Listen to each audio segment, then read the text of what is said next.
Hello everyone, welcome back in our next video with the introduction part for exercise 5.3 from chapter 5 Understanding Elementary Shapes. You can find it on page number 92 in your NCERT maths book. देखो इसमें हम लोग अभी सीखने जा रहे हैं about angles.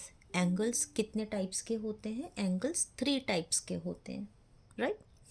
First acute angle होता है, सेकंड ऑब्ट्यूस एंगल होता है एंड थर्ड रिफ्लेक्स एंगल होता है। ये आप सबको पता है, आपने जो आपका प्रीवियस क्लास था 5th क्लास उसमें भी आपने ये पढ़ा है।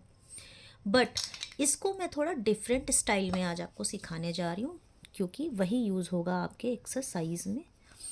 ये मैंने एक डायरेक्शन का बना लिया, ठीक है। अब इधर में आता है ईस्ट, इधर में आता है वेस्ट, नॉर्थ एंड साउथ, ठीक है। तो इसमें हम सीखेंगे कि कैसे रिवोल्यूशन के फॉर्म में हम लोग एक्यूट, ऑब्ट्यूस और रिफ्लेक्स को रिकॉग्नाइज करते हैं, ठीक है। सो फर्स्ट ऑफ ऑल मान लो यहाँ वेस्ट पे हूँ मैं और मैं मूव कर रही हूँ नॉर्थ की तरफ, तो इसको हम रिवोल्यूशन का कौन सा फ्रैक्शन बोलते हैं? इसको हम बोलते हैं 1/4 fraction of a complete revolution. Okay, तो 1/4 फ्रैक्शन मीन्स की 1 राइट एंगल। तो इसको ये आप चाहें तो 1/4 फ्रैक्शन ऑफ अ रिवोल्यूशन बोलो, या आप 1 राइट एंगल बोलो, या 90 डिग्री बोलो। अगर इससे लेस में कोई एंगल है, इससे अगर लेस में कोई एंगल है इससे या इससे, ठीक है, तो उसको हम बोलते हैं एक्यूट एंगल। सो एक्यूट एंगल क्या होना चाहिए? Must be less than 90 degree और 1/4 fraction of a revolution. Clear? I hope बच्चों को समझ आया कि 90 डिग्री से या फिर 1/4 रिवोल्यूशन से जो अंदर होगा, बीच में होगा या कम होगा, उसको हम एक्यूट एंगल बोलेंगे इस फॉर्म में, राइट? चाहे वो क्लॉक के फॉर्म में हो या डायरेक्शन के फॉर्म में हो। अब नॉर्थ पर आने के बाद फर्दर मैंने मूव किया इधर और मैं कहाँ पहुँची? ईस्ट पर। तो नाउ अब आप देख सकते हो कि एक और 90 डिग्री बन गया, तो ये टोटल हो गया 1 स्ट्रेट एंगल यानी कि 180 डिग्री। अब हमारा बनेगा यहाँ पर ऑब्ट्यूस एंगल। कैसे? ऑब्ट्यूस एंगल जो होता है इसके बाद बनता है, यानी कि 90 डिग्री से क्या होगा? 90 डिग्री से बड़ा होगा। क्या? ऑब्ट्यूस। और किससे छोटा होगा बच्चों? वो छोटा होगा 180 डिग्री से। तो छोटा होगा 180 डिग्री से या 2 राइट एंगल से या हाफ ऑफ रिवोल्यूशन से। क्लियर? यहाँ तक क्लियर है? अब हम लोग चलते हैं ईस्ट से साउथ की तरफ। एक और 90 डिग्री बन गया। अब जब ये तीनों मिलेंगे तो ये बनेगा 270 डिग्री। ओहो, इसको हम क्या बोलते हैं? Reflex angle. ओके, सबको याद आ रहा होगा।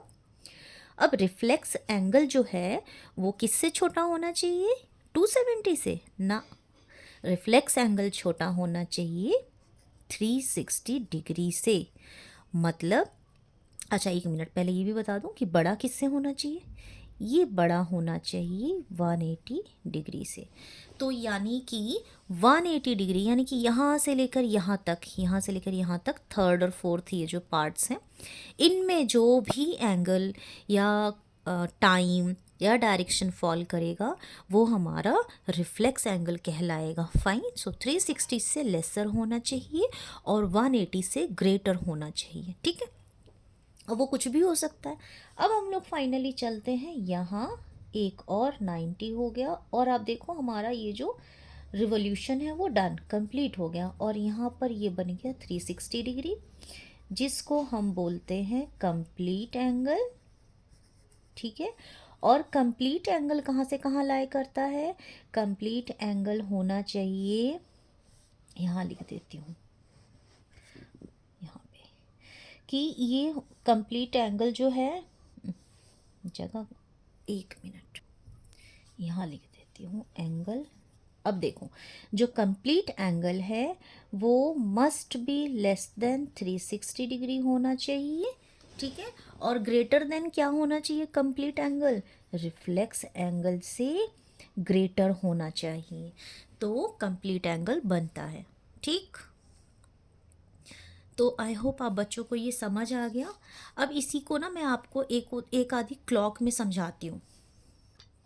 जैसे मैंने ये एक क्लॉक बनाया, ठीक है, और ये कहाँ से कहाँ मूव कर रहा है? ये 11 से मूव करके 4 तक आ रहा है। तो आप बच्चे यहाँ ध्यान से देखो, क्या ये एक 1 राइट एंगल से ज़्यादा है? तो आप देखो 1 राइट एंगल कहाँ पर बनेगा? 2 पर बनेगा, ठीक है। ये आपका यहाँ पर बनेगा 1 राइट एंगल, और दूसरा राइट एंगल कहाँ बनेगा? यहाँ 5 पर, है ना। तो अभी आप ध्यान से देखो कि ये जो एंगल है ये लाई कर रहा है कहाँ से? सेकंड वाले राइट एंगल के अंदर। तो इसको हम क्या बोलेंगे? इसको हम बोलेंगे ऑब्ट्यूज एंगल, क्योंकि मैंने बोला कि जो फर्स्ट से बड़ा होगा, मतलब 90 से बड़ा होगा, और थर्ड यानी कि यहाँ 180 के पहले ही ख़त्म हो जाएगा।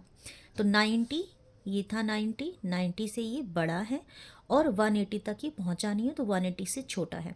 तो इस कंडीशन में इस टाइम को क्लॉक के हम क्या बोलेंगे कि जो आवर हैंड है वो 11 to 4 के बीच में कौन सा एंगल बना रहा है? ऑब्ट्यूज एंगल बना रहा है। मैंने 2 और क्लॉक बना लिए हैं, थोड़ा सा और आपको एक्सप्लेन कर दूं। अब मैं आपको बताऊंगी कि एक्यूट एंगल कैसे हम बताते हैं कि एक्यूट एंगल बन रहा है। तो देखो 2 से लेकर के अगर मैं बोलूं कि जो अपना क्लॉक है वो आया यहाँ तक 4 तक, ठीक है, दिस। तो अब ध्यान से देखो, जो 2 से लेके 4 तक है ये 1 राइट एंगल के अंदर है, बिकॉज राइट एंगल कहाँ बनेगा? 5 पर बनेगा, यहाँ पर, है ना। तो यहाँ पर आपका राइट एंगल बनेगा ऐसे। तो ये राइट एंगल के अंदर में लाई कर रहा है, तो इस कंडीशन में हम बोलेंगे कि ये जो अपना आवर हैंड है वो 2 to 4 तक मूव करने में एक एक्यूट एंगल बना रहा है, ठीक है। अब हम बोले रिफ्लेक्स एंगल, तो रिफ्लेक्स एंगल क्या होगा? मान लो हमने 1 o'clock से स्टार्ट किया, ठीक है, और हम कहाँ पहुँचे? नहीं, यहाँ नहीं,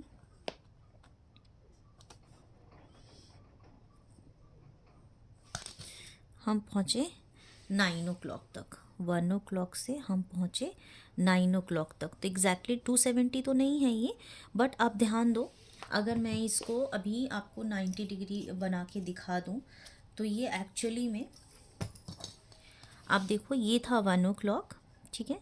आप इस पे फटाक से क्रॉसेस बना दो, तो 1 o'clock के बाद में ये आपके बनेंगे। तो ये आपका एक क्वाड्रेंट, ये दूसरा, ये तीसरा और ये चौथा, ठीक है। सॉरी, मैंने क्वाड्रेंट बोला, जो पार्ट्स है। तो आप देखो 1 से लेकर के 9 तक आने में फर्स्ट पार्ट यानी कि first fraction 1/4 part of revolution, फिर हाफ ऑफ रिवॉल्यूशन, और फिर 1/3 ऑफ रिवॉल्यूशन से पहले ही है, तो 270 से लेसर है। और सेकंड पार्ट से आगे चला गया है, यानी कि 180 से ग्रेटर है, और 270 से या 360 से लेसर है। तो इस कंडीशन में जब कहीं पर ऐसा एंगल फॉर्म होगा तो हम बोलेंगे कि जो अपना आवर हैंड है वो रिफ्लेक्स एंगल बना रहा है, ठीक है।